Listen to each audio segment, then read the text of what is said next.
Hello. Good evening. Ayan. Final polishing na po bukas. Ayan na po sila. Tapos na sila sa sandpaper na 1,000 grit. Ayan. Bukas po ay matatapos na ito. Baka hapon. Hapon po ay tapos na yan. So sa Sabado or Linggo pwede ko na po siyang ipadala. Yan o.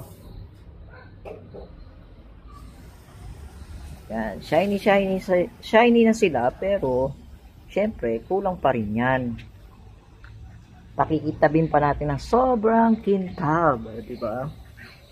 Pero shiny na yan.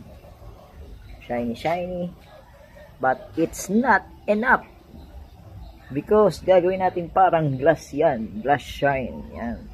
So yun na po, bye bye.